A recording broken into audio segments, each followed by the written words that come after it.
அழகே அழகு சீரியல்ல அடுத்த ஒரு எபிசோட்ல நம்ம மதியோட அப்பா அம்மா 2 பேரும் வராங்க. அவங்க வந்த உடனே சம்மந்திங்க 2 பேர்த்துக்கும் வணக்கம் வைக்கிறாங்க.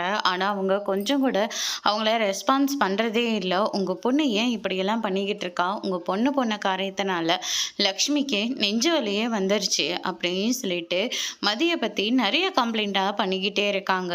அதுக்கடுத்துதான் நாங்க மதிக்கிட்ட பேசுறோம் அப்படின்ற மாதிரி சொல்லிடுறாங்க. பேசி என்னத்துக்கு அப்புறம் அவளை திருந்துற மாதிரியே தெரியலையே அப்படின்ற மாதிரி சொல்லிடுறாங்க. அதுக்கு அடுத்து தான் வந்து பார்த்தீங்கன்னா நாங்கள் கூப்பிட்டு பேசுகிறோம் அப்படின்னு சொல்லிட்டு மதியோட ரூமுக்கு போகிறாங்க.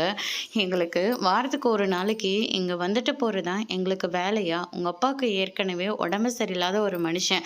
அந்த மனுஷனை எதுக்கு எடுத்தாலையும் ஃபோன் பண்ணி உங்கள் பொண்ணு அப்படி பண்ணுறா இப்படி பண்ணுறான்னு சொல்லி சொல்லி எங்களை இங்கே வர வச்சு ரொம்பவே அவமானப்படுத்திட்டு இருக்காங்க. இது எல்லாத்துக்கும் காரணம் உன்னை கட்டி கொடுத்துட்டமேன்றதுக்காக மட்டும்தான் நான் உங்களை இந்த வீட்டில் கட்டி கொடுக்க சொன்னேன்னா நீங்களா தானே என்னை இப்படி ஒரு வம்பலை மாட்டி வச்சிங்க.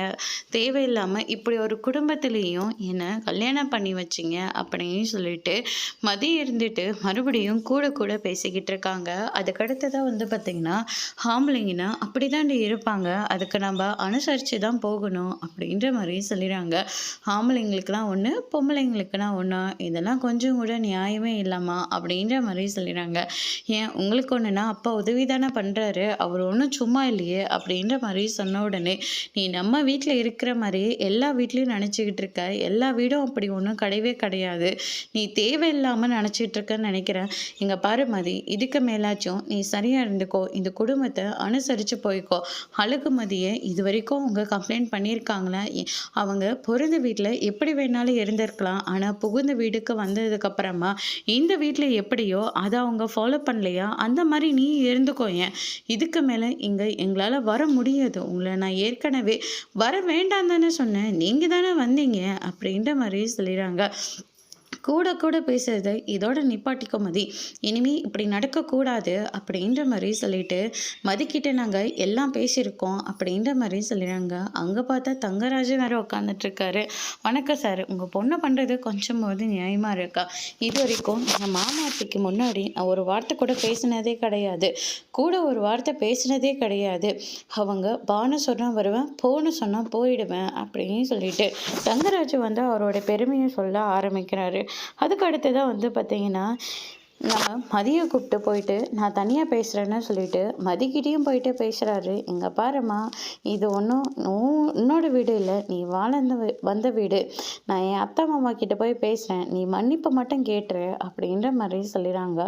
அதுக்கு அடுத்து தான் அங்கே போனதுக்கப்புறமா தங்கராஜ் இருந்துட்டு நான் மதிக்கிட்ட பேசிட்டேன், இனிமேல் இந்த குடும்பத்தை அனுசரித்து அவ இருந்துப்பாங்க அப்படின்ற மாதிரியும் சொல்லிடுறாங்க. அதுக்கடுத்து தான் வந்து பார்த்திங்கன்னா மன்னிப்பு கேட்டு தான் ஆகணும் அப்படின்னு சொல்லிட்டு சுரேஷ் ஒரு பக்கம் சொல்லிக்கிட்டு இருக்காங்க. செய்யாத தப்புக்காக நான் எதுக்கு மன்னிப்பு கேட்கணும், நான்லாம் மன்னிப்பெல்லாம் கேட்க மாட்டேன். உங்கள் அம்மா 4 விஷயத்துக்காக இவ்வளோ பெரிய பஞ்சாயத்தை கூப்பிட்டு வச்சுருக்காங்க, என் அப்பா அம்மா வந்துட்டு போகிறாங்க, ஒரு மரியாதையும் கொடுக்கல அப்படின்ற மாதிரியெல்லாம் மதி வந்து சொல்லிக்கிட்டு இருக்காங்க. அதுக்கு அடுத்ததான் வந்து பார்த்திங்கன்னா சுரேஷ்க்கு இதை கேட்டோன்னே இன்னும் ரொம்பவே கோவம் வருது. இங்கே பாரு, நானும் ரொம்ப பொறுமையாக போயிட்டேன், இதுக்கு மேலே என்னால் பொறுமையாக இருக்க முடியாது, மரியாதையை எங்கள் அம்மா கிட்ட மன்னிப்பு கேட்குறதா தான் இந்த வீட்டில் இரு, அப்படி இல்லையாட்டி நீ இந்த வீட்டை விட்டு வெளியே போடி அப்படின்ற மாதிரி சொல்லிடுறாங்க. ஒரே ஒரு சாரி தானே கேட்டுற மதி அப்படின்னு சொல்லிட்டு மலர் சொல்லவும், உங்களை மாதிரி சுயமரியாதையில் இழந்துட்டு என்னால் இங்கே இருக்க முடியாதுன்னா கிளம்பி போயிட்டே ரெடி அப்படின்ற மாதிரி சொல்லிடுறாங்க. மதியம் வேகமாக வெளியே போகிறாங்க.